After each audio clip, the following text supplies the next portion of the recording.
벚꽃이 만개 있습니다. 너무 예쁘죠? 흐드러지게 폈습니다. 교회 오시면서 또 영상고에 벚꽃 아름답게 보셨을 것 같습니다. 근데 벚꽃은 밀당을 참 잘하는 것 같아요.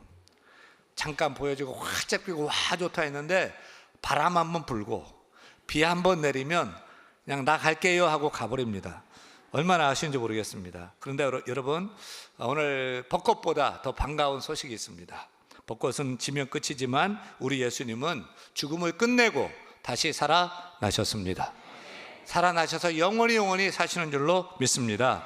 옆 사람 보고 벚꽃보다 더 화사한 얼굴로 한번 쳐다봐 주세요. 벚꽃보다 화사한 얼굴로 인사하며, 사랑하는 성도님, 성도님이 오늘따라 벚꽃보다 더 아름다워 보이십니다. 꽃은 떨어져도 우리 예수님은 다시 살아나셨습니다. 예수님이 다시 사셨습니다. 부활의 기쁨이 넘치기 바랍니다. 할렐루야. 오늘 설교 제목 따라합니다. 다시 사신 예수. 다시 사신 예수. 여러분 살다가 죽은 사람이 살아난 거 보셨습니까? 못 봤어요? 네. 몇 주 전에 우리 교회에서 아주 놀라운 일이 있었어요. 우리 교회 김주옥 장로님, 은퇴 장로님인데 배드민턴을 치다가 쓰러졌어요. 심정지가 왔어요. 심장이 멈춰버렸어요. 난리가 났겠죠? 근데 그 배드민턴 코트에 현직 경찰관이 있었어요. 경찰관이 냅다 달려와가지고 심폐소생술 CPR을 했습니다. 심장을 누르고 가슴을 누르고 숨을 불어넣었습니다. 심폐소생술을 얼마나 한 줄 아십니까? 40여 분 했습니다. 경찰관이 하다가 힘드니까 못하면 옆 사람이 하고, 또 신고한 경찰관이 와가지고 하고, 구급차가 3대가 와서 구급대원이 하고, 심폐소생술을 하면은 의식이 돌아왔어요. 살았네 했는데 심장이 또 정지돼요. 또 살았네, 또 죽어요. 7번을 했어요. 죽었다 살았다 7번이나 생사를 넘나들었어요. 병원에 이제 이송되어서 검사를 해보니까 심장의 혈관이 2개가 꽉 막혔고 하나는 큰 문제가 있었던 거예요. 그래서 3개의 심장 혈관에 스텐트를 시술하고 그 다음 주에요, 멀쩡한 모습으로 교회 오셔가지고 목사님, 나 죽었다가 살아났어. 그러면서 인사를 하시는 거죠. 어제 설교 준비하다가 장로님께 전화를 해서 오늘 설교 유화로 써먹어도 되냐고 예, 허락을 맡으면서 요즘 또 배드민턴 치러 가세요? 그랬더니 지금은 안 가고요, 또 가야죠 그러셔요. 얼마나 감사해요. 얼마나 놀라워요. 죽음의 문턱을 몇 번? 7번을 넘나들면서 오늘 2부 예배 참석을 하신 거죠. 근데 여러분, 장로님이 죽었다가 예수님처럼 부활하신 것입니까? 그건 아니에요. 정확히 말하면 장로님은 죽었다가 소생했습니다. 소생. 이게 소생과 부활의 차이가 뭐예요? 생각하면 장로님은 정말 럭키한 분이에요. 장로님 가정에서, 집에서 쓰러졌으면 살았을까요? 길에서 쓰러졌으면 살았을까요? 그 쓰러진 그 현장에 잘 훈련받은 현직 경찰이 있었던 거예요. 그리고 또 구급대원이 오고 의사가 또 수술하고 해서 살아난 것이죠. 즉 장로님은 누군가 도와줘가지고 다시 살게 된 수동적인 소생을 하게 된 것입니다. 근데 예수님은 손과 발에 못 박히고 허리에 창이 찔려서 가슴, 심장까지 찔렸거든요. 물과피를 다 쏟으셨어요. 완전 죽었어요. 장례까지 지내버렸어요. 그런데 누구의 도움도 없이 스스로 살아나셔서 스스로 무덤의 돌문을 열고 나오신 것입니다. 이것이 예수님의 부활입니다. 소생과 부활의 차이점을 생각하면 장로님은 또 배드민턴을 치시겠죠. 하지만 무릎도 좀 아프실 것이고 숨도 가쁠 것이고 환절기가 되면 감기도 걸릴 거예요. 죄송하지만 언젠가는 다시 죽음을 맞이하게 될 거예요. 그러니까 장로님은 소생되어서 생명이 잠시 연장이 좀 된 것입니다. 하지만 죽음에서 부활하신 예수님의 생명은 유통기한이 없습니다. 다시는 죽음이 건드릴 수 없는 영원한 생명을 얻으신 것입니다. 부활의 몸을 가진 예수님은 시간과 공간의 제약을 받지 않고 초월하는 영광스러운 몸을 얻게 된 것입니다. 한마디로 소생과 부활의 차이는 뭐냐? 소생은 숨이 끊어질 때 그냥 막 숨을 돌리는 거예요. 생명으로 막 돌려가지고 다시 살게 하는 거예요. 근데 언젠가는 또 죽게 돼요. 하지만 부활은 완전히 죽었어요. 누가 살려준 것도 아니에요. 스스로 살아난 사건입니다. 그러면 또 죽습니까? 아니요. 다시 살아난 생명으로 영원히 살게 되는 것입니다.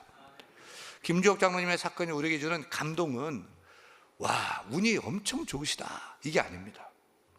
잠깐 살아나는 것도 이렇게 놀랍고 이렇게 좋은데 영원히 다시 살 수 있는 부활은 얼마나 기쁘고 또 얼마나 영광스러울까를 미리 맛보게 하신 하나님의 예고편이 되는 줄로 믿습니다. 그래서 오늘 우리가 붙들 메시지는 첫째, 따라합니다. 부활은 이야기가 아니라 역사적 사건이다. 역사적 사건이다. 여러분은 장로님의 얘기를 들으면서 정말이야? 어떻게 7번을 죽었다 나왔다 하면 그럴 수가 있어? 이렇게 물으실 거예요. 바울 당시에 고린도 교회 교인들도 똑같았어요. 예수가 부활했다고? 죽었는데 살았다고? 그게 가능하기는 한 거야? 이렇게 물었던 거예요. 그러자 사도 바울의 3절에 이렇게 말을 합니다. 내가 받은 것을 먼저 너희에게 전하였노니. 여기서 받았다는 말이 중요합니다. 바울이 직접 받았어요. 누가 만들어낸 것이 아니고 누가 지어낸 것이 아니고 전달된 사실입니다. 바울이 받았어요.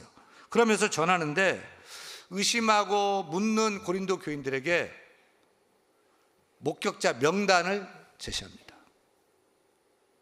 예수님을 만나, 부활의 예수님을 만나서 목격한 사람이 이렇게 있는 거야 하고 제시하는 거예요. 예수님을 목격한 사람이 이게 한두 명이 아니네요.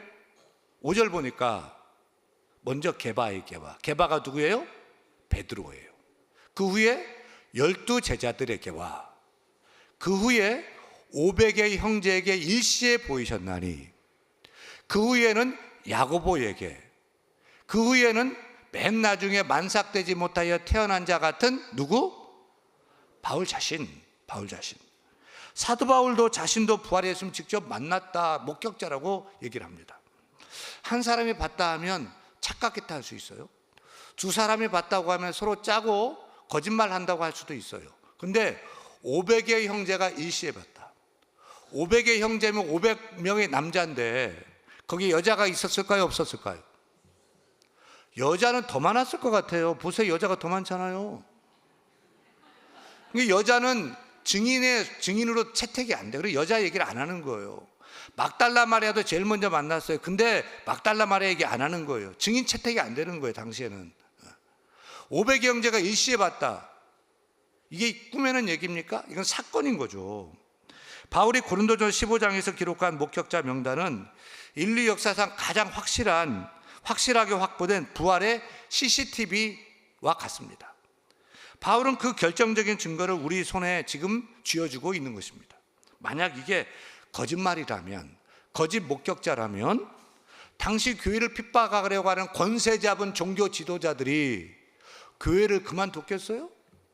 그리고 교회가 지금까지 이어오겠어요? 바울은 지금 그 사람들 태반은 살아있다 얘기해요. 다시 말하면 못 믿겠으면 가서 만나서 물어봐. 내가 주소 찍어줄 테니까 이러는 거죠.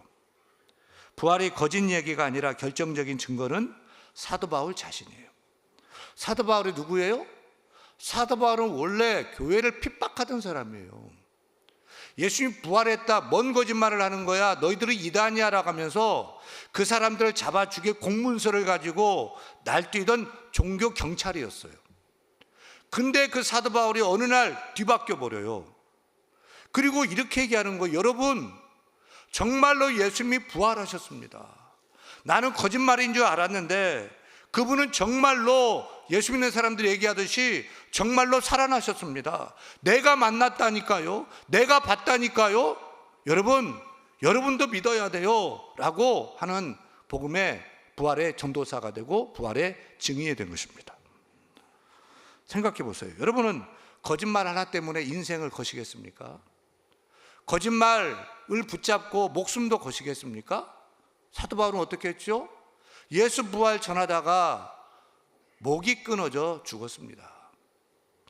세상에 어느 미련한 사람이 거짓말에, 거짓에, 꾸며낸 얘기에 목숨을 걸겠습니까?